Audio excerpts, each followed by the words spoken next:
In 2008, when banks were failing, everyone rushed to buy gold. In 2020, during COVID, everyone rushed to buy gold again. Two different disasters. So why we had the same reaction?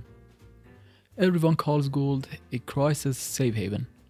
It holds value when trust breaks. But there is something doesn't match. People buy it, then stash it in a drawer. No selling, no trading, just hold it. While there are plenty of other options that generate immediate cash flow. So, if gold is supposed to be a smart buying during crisis, why are people treating that like teddy bear and keep it in the corner of the room? It's about the bug in how human brain figures out what is safe. The interesting part is that when something scary happens, people don't just buy any metal or material like gold. For example, they don't rush to hoard copper, or they don't panic buy silver at the same speed. We are talking about normal people now, not industry or anything else. Therefore, gold must do something special to our brain, and it does really, but not for reason most people think.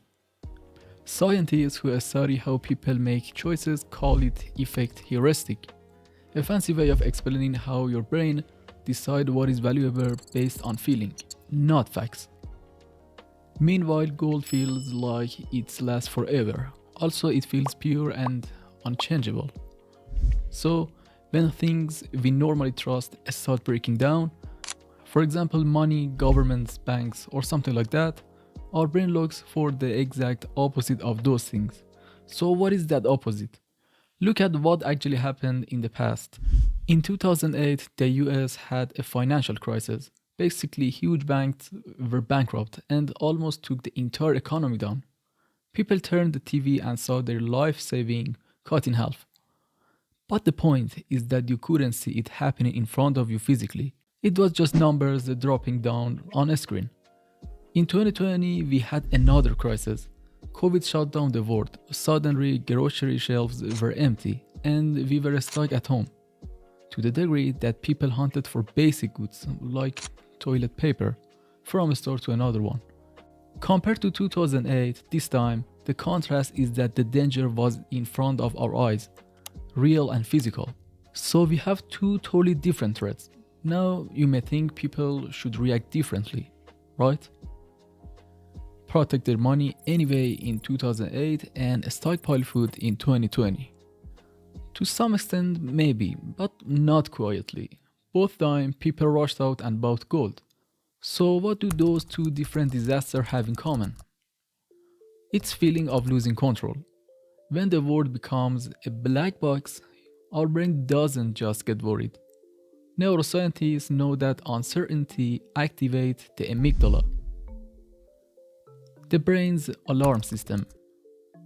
And the amygdala hates the one thing more than danger: ambiguity. When you can't predict the future, your brain stops looking for the best option and start looking for the clearest one. And so another concept shows itself here. This is what experts call a certainty reflex.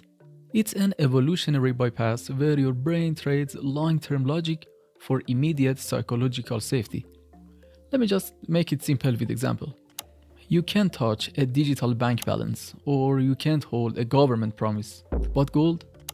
It's physical, it's heavy, it's have been valued for 5,000 years. Under the pressure of a crisis, we stop being investors and start being collectors. We aren't buying an asset, we are buying a signal to our own nervous system that says, this is real, this won't disappear, this is gold. Research on scarcity shows the same pattern. Under threat, people stop optimizing for growth and start clinging to symbols of permanence and control, even when they are not especially practical. So, when you see someone buying gold during a crash, it means that the thinking part of their brain knows gold might not actually save them. But the survival part, or the ancient part, prioritize calm over returns, letting them make safer decisions amid fear. So what makes gold feel different from silver or even Bitcoin?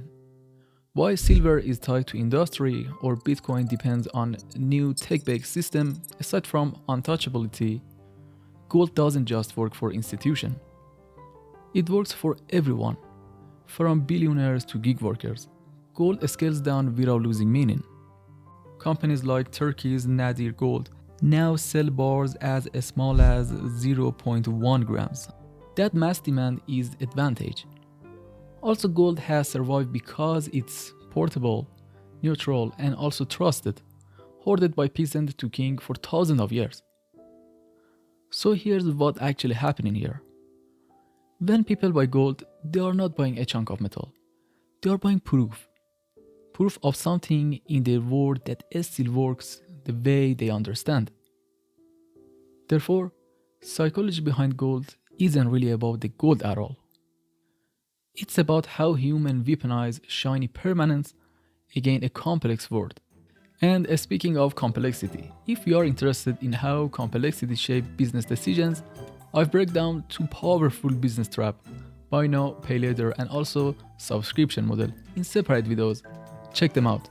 And if this video helped you see things differently, hit like and subscribe for more. See you next time.